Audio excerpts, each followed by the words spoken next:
dumping rain on our tent, and it's keeping us perfectly dry, but just... All right, it was raining a minute ago, now it's hailing, and the tent is keeping us really, really dry. I'm glad we're not outside now. Tent's doing pretty good for a hailstorm. So we did something a little bit unusual this year. We got 3 of us in the backcountry for about a week, and we have always gone for the ultralight tent, really small tents. The reason we went with this bigger, heavier 4-person tent for 3 people is just because of comfort. That's it. The only reason we did it is because of comfort, and that has just totally paid off. Currently I've got a 1-person tent, a 2-person tent. I had a 3-person tent that I returned. I posted a video about that. That MSR tent was just a nightmare. And then I've had an array of 4-person tents. As you can see, it's got big, roomy vestibules. We can put 2 packs on either side, shoes, etc. We're up at about 9,000 feet.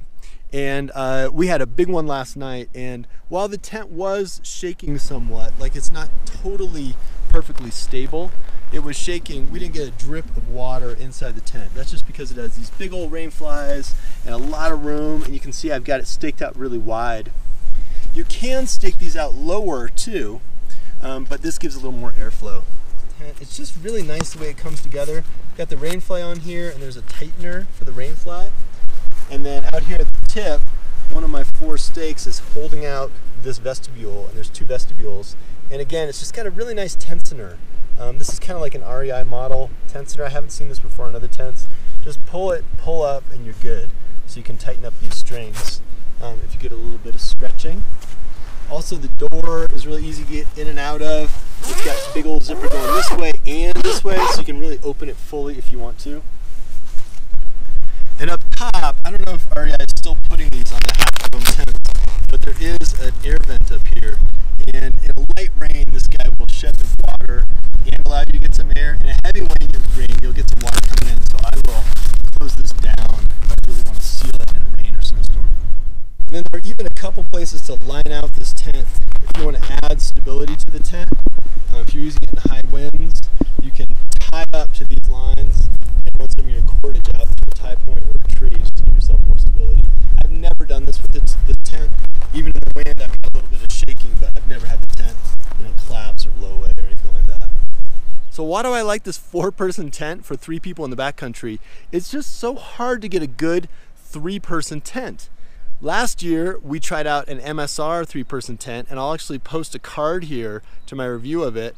It looked really great, but we ended up wet, uncomfortable, and the people sleeping on the outside were just, the tent material was always stretching out in the rain and getting on our faces and getting us wet. This guy has no problems of that kind.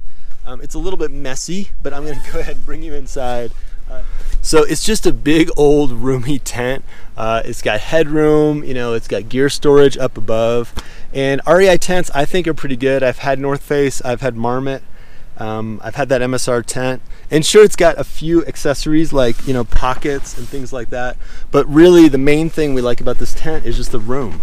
For 3 people, you can see, I'll show you, you've actually got legitimate room for 3 pads. You can put 4 people in this tent, but it's really comfortable for 3. So for us, sometimes it'll be rainy and we'll spend, half a day in the tent. We'll do a big day hike and be done by 4 or 5 o'clock, and that means 4 or 5 hours hanging out in the tent, staying away from the mosquitoes. And this big old 4-person tent is just ideal for that. It's been really comfortable, and I would totally lug it again, even though I think the weight is around 7 pounds, even though it's heavier for sure, and I think it clocks in around 7 pounds. That's just with 4 really lightweight stakes, which is the way I've been staking it out. Even though it's heavier, it's just so comfortable, and for us, it just makes our whole trip really, really awesome. It's a luxury. I wouldn't do it if I was doing the Appalachian Trail. I wouldn't carry this tent. But if you're not through hiking, and you're base camp hiking, like we usually come in 5 or 6 miles, 8 miles, set up a base camp, do day hikes for a few days, then we'll move our gear another 5 or 6 miles and set up another base camp. We're actually gonna hike out tomorrow, carrying all our gear, another 5 or 6 miles, and we'll set up a second base camp and do some peaks and some lake hikes out of that base camp. So we haven't been carrying this big old 7-pound 4-person tent every single day. I think if I was doing a through hike, like an Appalachian Trail hike or a Long Trail hike or a Pacific Crest Trail hike or any of those big ones, I would not carry a 7-pound tent. No way. It's just really, really ideal for comfort and this kind of base camp model backpacking. So I just don't think there's any perfect tent for every situation. You know, some are lighter and smaller, some are bigger and heavier. For us, this bigger, like genuinely 3-person tent, even though it's called a 4-person tent, this genuinely 3-person tent that's roomy and comfortable and watertight in all storms has just been so awesome on this trip. Yesterday we had to crash out in the tent for a few hours during a thunderstorm, and it was just totally comfortable and great. You know, we were playing cards and hanging out. So even though it is a few more pounds to carry this tent, it's about 7 pounds. Even though it's a little heavier, for us on this trip in the backcountry, 7 days, it's just been totally worth it.